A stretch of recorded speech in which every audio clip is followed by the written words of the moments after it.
Bonjour, chers Sangha. Nous sommes aujourd'hui le 7 janvier l'an 2007 et nous sommes au hameau du Haut pendant la retraite d'hiver.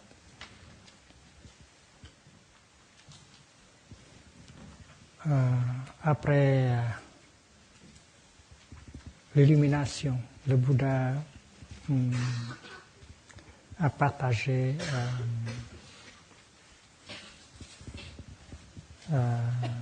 son expérience avec les 5 pratiquants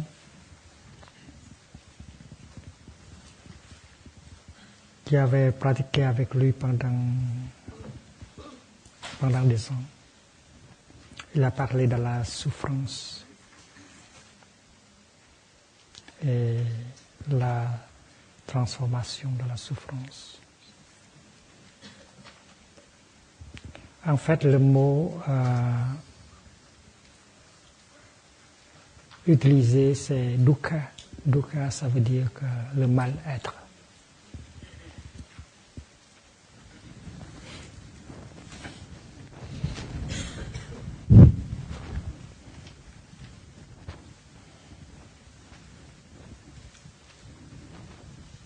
Et il a révélé cela comme une vérité, le mal-être.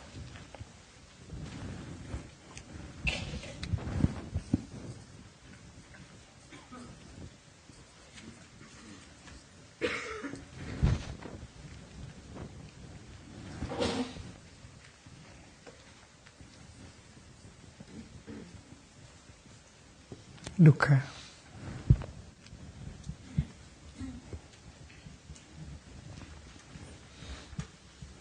Ici en Occident, on utilise le mot souffrance, le mot douleur. Mais je préfère l'expression mal-être. Souffrance, douleur, mal-être comme une vérité. Une vérité expérimentée par nous tous. Il y a le mal-être.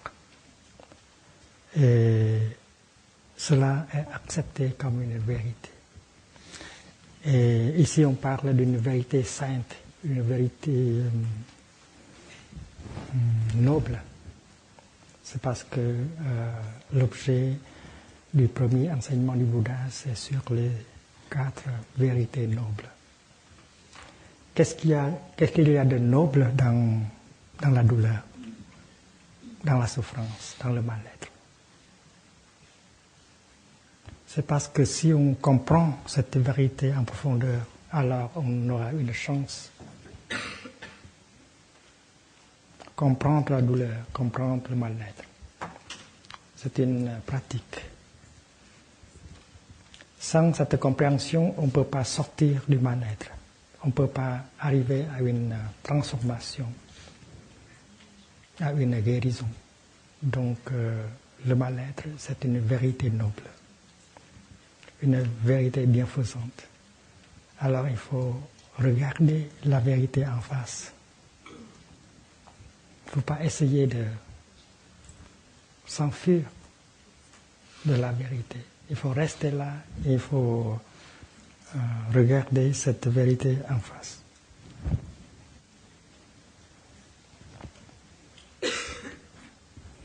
Quand on parle de la douleur,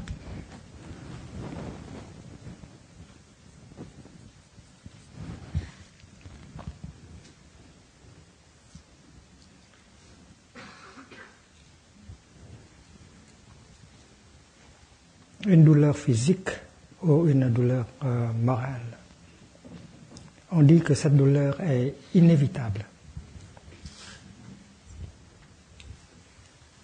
C'est parce que nous avons un corps, nous avons un esprit, alors le mal-être peut arriver à n'importe quel moment. Alors il y a de la douleur. Mais est-ce qu'il y a une différence entre douleur et souffrance?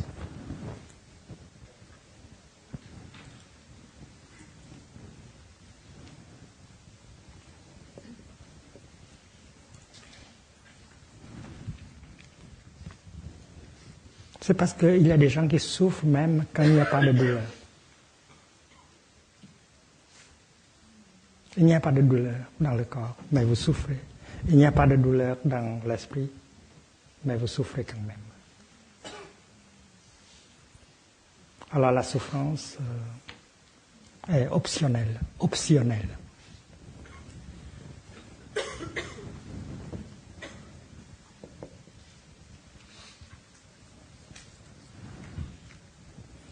La douleur peut être inévitable, mais la souffrance est optionnelle. Si on regarde en profondeur, on voit que la douleur, ça fait partie de la vie. La naissance, la mort, la maladie, la vieillesse sont des choses naturelles. Et si on considère ces choses-là comme naturelles, on n'a pas à souffrir. Mais si on a peur, si on se révolte, alors on souffre beaucoup plus. Donc il faut apprendre à ne pas souffrir, même si la douleur est là. Vous avez quelques douleurs dans votre corps. Mais vous n'avez pas à souffrir. Il y a des gens qui ne souffrent pas même s'ils ont de la douleur dans le corps. Il y a la vieillesse, la vieillesse. Et si vous considérez que la vieillesse, c'est en fait, ça fait partie de la vie, alors vous ne souffrez pas de la vieillesse. Et même la mort. La mort, ça fait partie de la vie. Et avec cette sagesse, vous ne souffrez pas. Et si je dois mourir, je meurs. C'est parce que la mort fait partie de la vie. Alors ça dépend de votre manière de regarder. Si vous avez de la science, si vous avez de la connaissance, de la sagesse, alors vous n'avez pas à souffrir, même si la douleur est là. Donc on peut très bien réduire la souffrance avec la sagesse. Et la sagesse, c'est le fruit du regard profond, dirigé vers la réalité. Avec cette sagesse, on ne se révolte plus. On a peur, on n'a plus peur. On accepte. On accepte la vieillesse, on accepte la mort. Et on peut mourir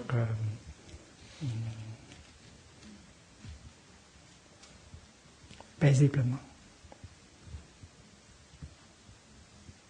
avec sérénité. Donc c'est bien de distinguer entre la douleur et la souffrance. Et on peut dire que la douleur peut être inévitable, mais la souffrance est optionnelle.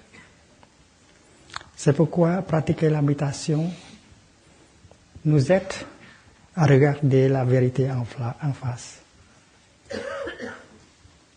à voir que la douleur fait partie de la vie.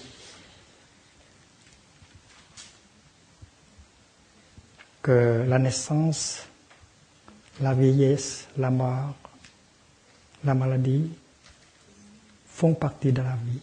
Et comme ça, on peut regarder avec beaucoup de paix. Et on peut accepter cela. Et quand on accepte, on ne souffre pas trop. On ne souffre pas.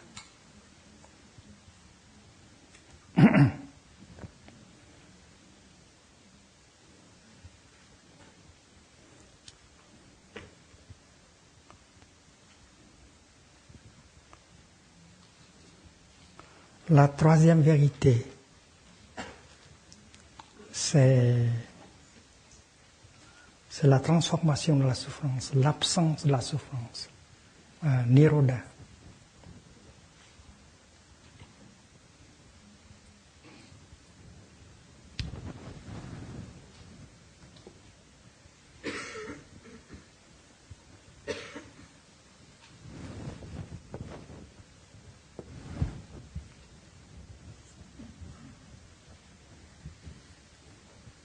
avec la sagesse, on peut déjà transformer la souffrance. On reste en paix, on accepte.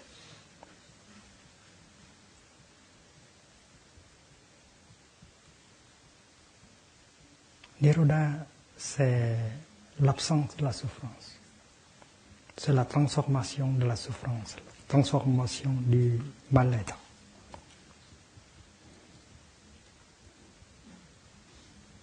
Et Nirodha peut être interprété comme le bien-être.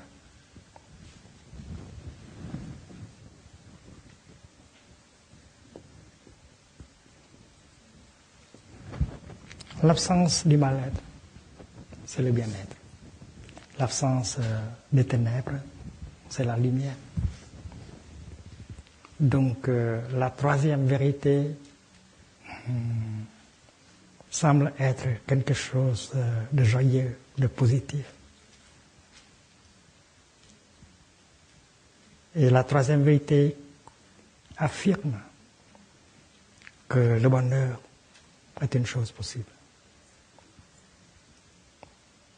Quand la souffrance est transformée, le bonheur peut être là. C'est une bonne vérité, c'est une vérité merveilleuse. Et quand on regarde ces deux vérités, on peut penser que le dukkha et la nirodha, ce sont des choses opposées. Ce sont des choses qui excluent l'une de l'autre. Mais si on regarde en profondeur, on voit que les deux intersont.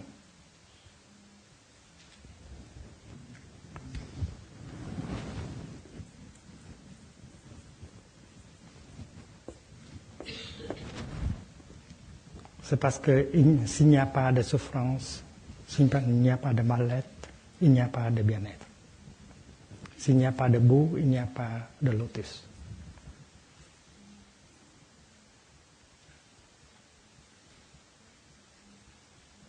Si on regarde dans la fleur, on voit... Qu'est-ce qu'on voit? On voit des éléments non-fleurs. La fleur est belle.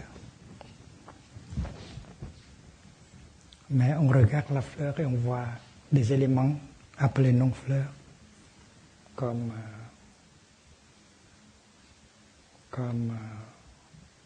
la terre, comme l'eau.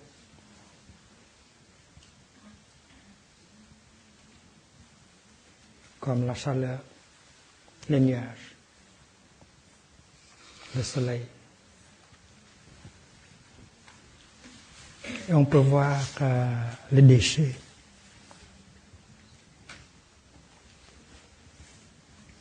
Avec les déchets, on peut fabriquer du compost pour nourrir la fleur. Donc, dans la lumière de l'impermanence, la fleur va devenir un déchet. Après une dizaine de jours, quinzaine de jours, la fleur va devenir un déchet. Et si on sait comment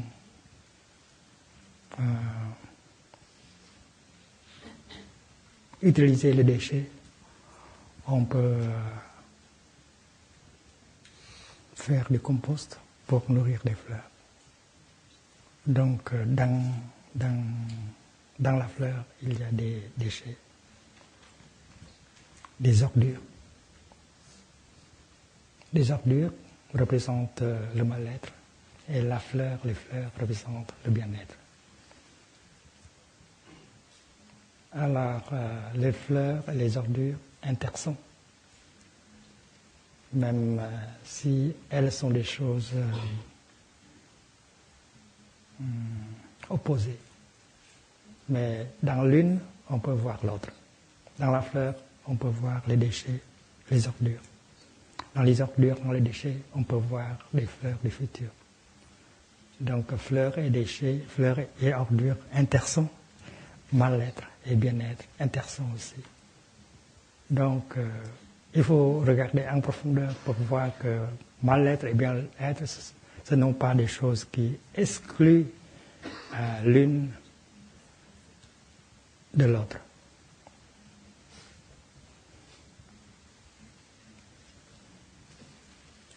Et comme ça, on n'a plus peur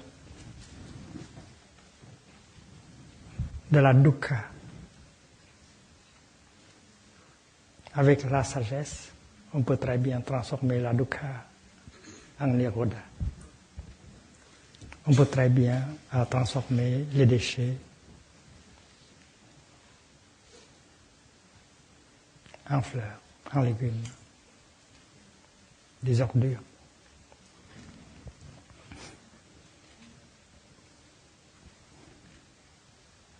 L'inter-être, c'est un enseignement très profond dans le bouddhisme. Tu ne peux être là par toi-même, tu dois inter-être avec l'autre. Je sais parce que tu es là, je suis là.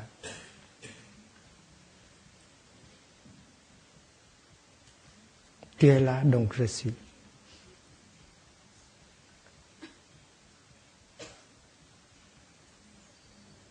Donc, on peut regarder, on peut apprendre les 4 vérités saintes dans la lumière de l'inter-être.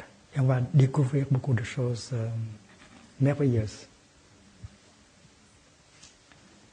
Au premier abord, on voit que la dukkha et la nirodha, ce sont des choses opposées. Mais quand on regarde de plus près, on voit que l'une contient l'autre. C'est parce que elles intersont.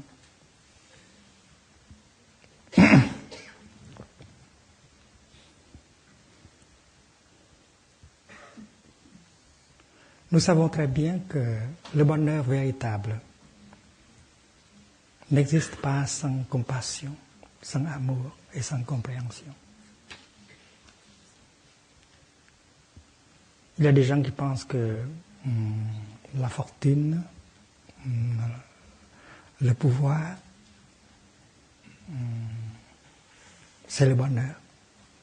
Mais quand on regarde, on voit qu'il y a des personnes qui ont beaucoup de pouvoir, qui ont beaucoup d'argent, qui ont beaucoup de gloire, mais ils souffrent profondément. Mais celui ou celle qui a de la compréhension, de l'amour, de la compassion, ils sont heureux. Donc on voit très bien que le bonheur est fait avec la compréhension, l'amour, la compassion. Et comment cultiver l'amour, comment cultiver la compassion, comment cultiver la compréhension. Est-ce qu'on peut cultiver la compréhension s'il n'y a pas de souffrance? Compréhension, avant tout, c'est la compréhension de la souffrance. Comme vous regardez la souffrance et comme vous pouvez comprendre la souffrance, vous pouvez accepter. Vous n'êtes plus fâché contre lui, contre elle. Vous avez de la compassion vis-à-vis de cette personne-là. Alors la compréhension de la souffrance de l'autre personne amène l'acceptation, l'acceptance et la compassion et l'amour. Donc s'il n'y a pas de souffrance, si vous ne contemplez la souffrance, alors cette compréhension et cet amour n'arrivent jamais. Donc c'est pourquoi la souffrance est fait partie, est un élément du bonheur. Et comme cela, on n'a plus cette intention de jeter la souffrance par la fenêtre. On veut conserver la souffrance pour le transformer en choses plus positives.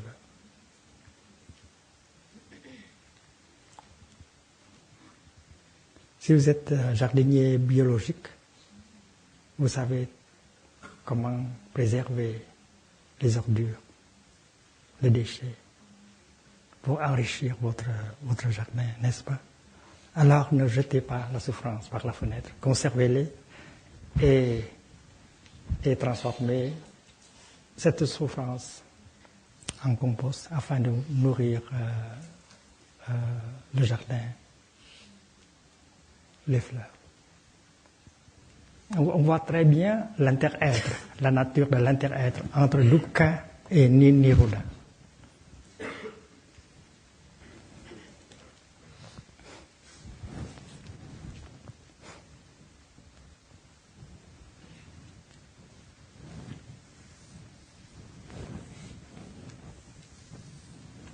Et on voit très bien qu'on a besoin de la souffrance pour pouvoir apprendre, pour pouvoir cultiver la compréhension et l'amour.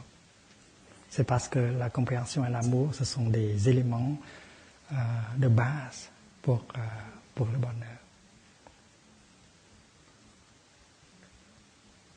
Supposons que nous envoyons nos enfants à un endroit où il n'y a pas de souffrance.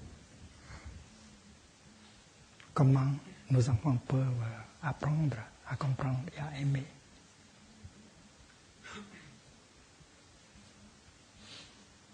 C'est une chose assez facile à voir. Dans un endroit où il n'y a pas de souffrance, nos enfants n'ont pas de chance pour apprendre à comprendre et à aimer. Donc la souffrance est essentielle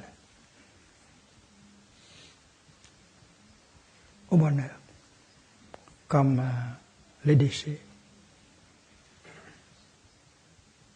les ordures sont essentielles à la croissance des légumes, des fleurs.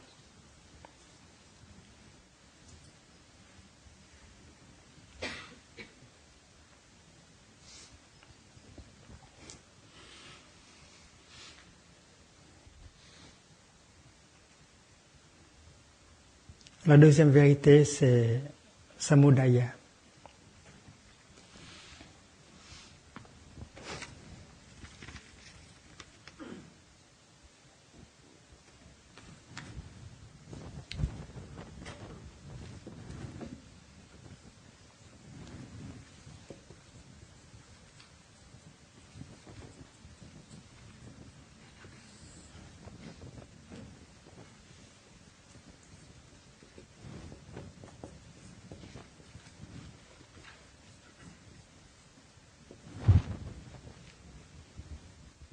Samudaya, ça veut dire que l'accumulation, ça veut dire que la génération de la souffrance.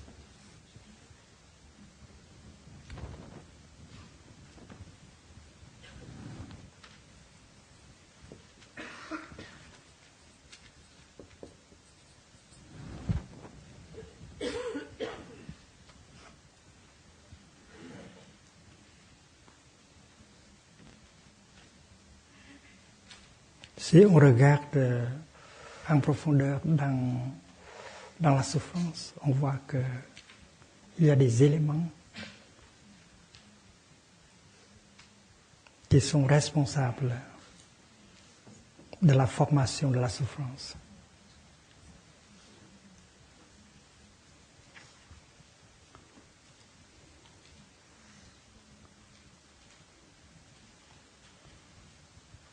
La manière avec laquelle on pense, on agit et on parle, ça amène la souffrance. Le chemin qui conduit à la souffrance, c'est la deuxième vérité noble. Apprendre à penser, apprendre à parler, apprendre à agir en telle sorte que la souffrance n'aura aucune chance. Avec la pensée juste,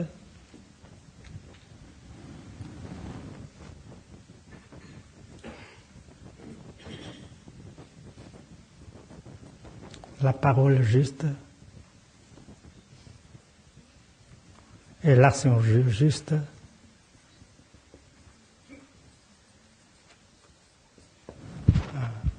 la samudaya n'aura aucune chance. Et parce que vous avez pensé en telle sorte, parlé en telle sorte et agi en telle sorte que la souffrance devienne à devenir une chose possible. Et c'est pourquoi il y a cette vérité appelée dukkha. Samudaya, c'est le sentier qui mène à la souffrance.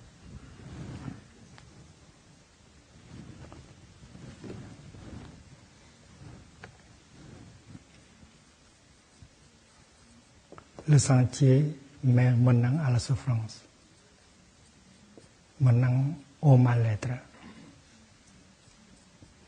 Mal-être.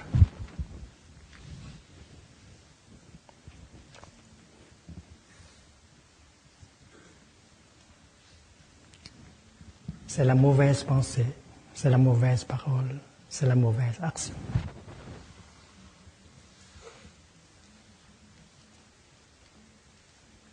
Selon l'analyse offerte par le Bouddha, c'est l'action, la mauvaise pensée, la mauvaise parole et la mauvaise action qui ont amené la souffrance.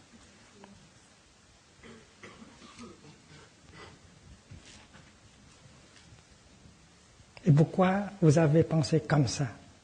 Pourquoi vous avez parlé comme ça? Pourquoi vous avez agi comme ça? C'est parce que vous n'avez pas de vue juste. Vos vues sont erronées. Vous n'avez pas assez de sagesse. Et le Bouddha vous conseille de regarder en profondeur pour découvrir la vérité, pour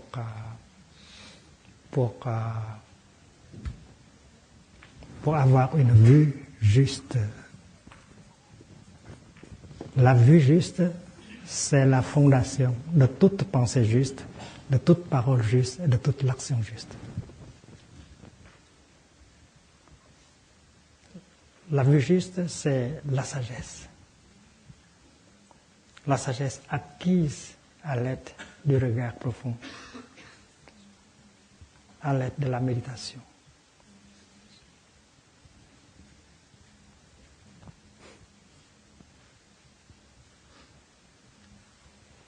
Par exemple, les choses sont impermanentes. Mais si vous les concevez comme permanentes, alors votre vue n'est pas une vue juste. Les choses intersont, mais vous pensez que les choses existent l'une hors de l'autre, vous n'avez pas de la pensée, de la vue juste.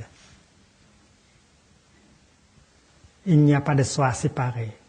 Mais vous continuez de penser que vous êtes un soi séparé. Alors, ce n'est pas une vue juste. Alors, la méditation, la pratique, c'est pour acquérir une vue juste. Et si vous avez déjà une vue juste, naturellement, vos pensées seront des pensées justes. Vos paroles seront des paroles justes. Et vos actions seront des actions justes. Et vous ne donnez pas une chance à la souffrance. Vous pensez avec compassion. Vous pensez avec amour et compréhension. Vous faites votre propre bonheur et vous faites le bonheur de l'autre. Vous parlez avec compassion, avec compréhension. Vous faites votre bonheur et le bonheur des autres. Le bonheur, c'est ça. C'est l'action. C'est le fruit de l'action. Et l'action est vue dans les trois aspects du karma, c'est-à-dire la pensée, la parole et l'acte.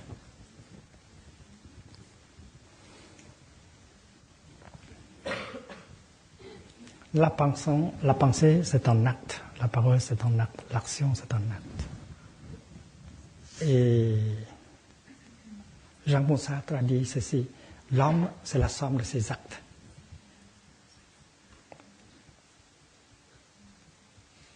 C'est-à-dire l'homme est la somme de ses pensées, ses paroles et ses actions. La valeur de l'homme, ça dépend de ces trois aspects de l'action. La pensée, la parole et l'acte.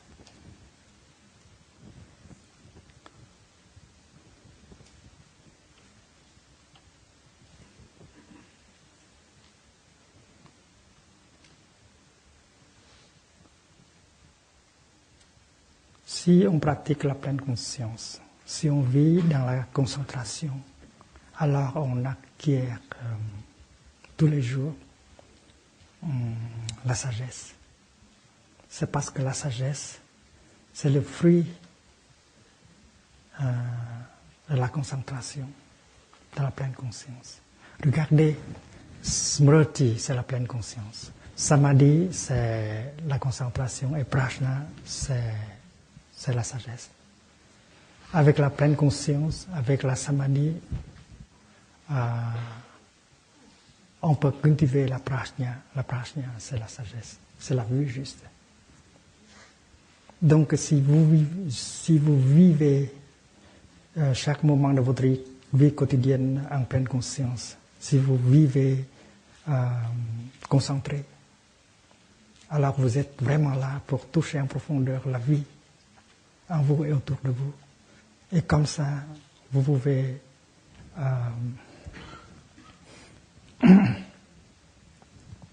toucher la vérité à chaque moment. À chaque moment de votre vie quotidienne, c'est une percée dans la vérité, dans la réalité. C'est cette percée,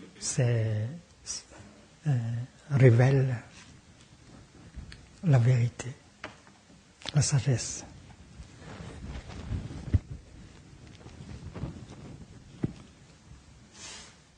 Donc, la quatrième vérité, c'est la Marga.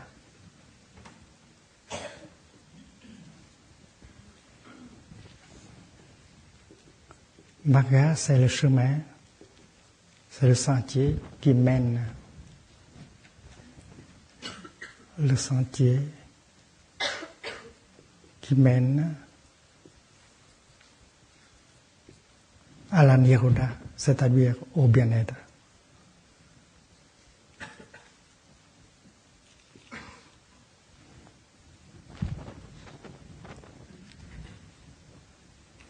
Et le Bouddha a parlé aux 5 moines qui ont formé la première Sangha à propos de le noble sentier octuple. Et le noble sentier octuple commence avec la vue juste et continue avec la pensée juste, parole juste, l'action juste. Et puis vous avez le moyen d'existence juste, la diligence juste, la pleine conscience juste, la concentration juste. 8. Le noble sentier à 8 branches.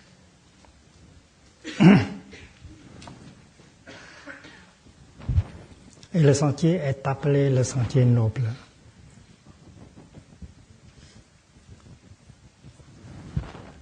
Le sentier est noble, c'est parce qu'elle continue à la Nirodha, c'est-à-dire à la cessation de la souffrance.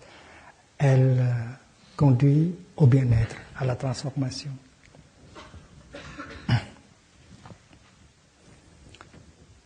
La deuxième vérité est un sentier aussi, mais un sentier qui n'est pas noble, un sentier ignoble.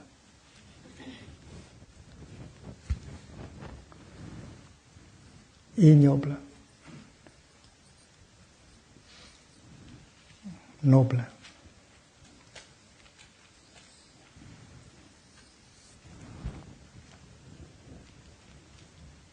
Donc, on voit ici les deux couples de cause et effet. La Samudra mène à la Dukkha et la Magga mène à la Nirodha. La Magga, c'est un sentier noble et le Samudaya est un sentier ignoble. Au lieu de la vie juste, c'est de l'illusion, de la confusion. Au lieu de la pensée juste, c'est de la mauvaise pensée, etc. Donc le chemin est désigné par le Bouddha, est montré par le Bouddha d'une manière très claire dans son premier enseignement, après illumination.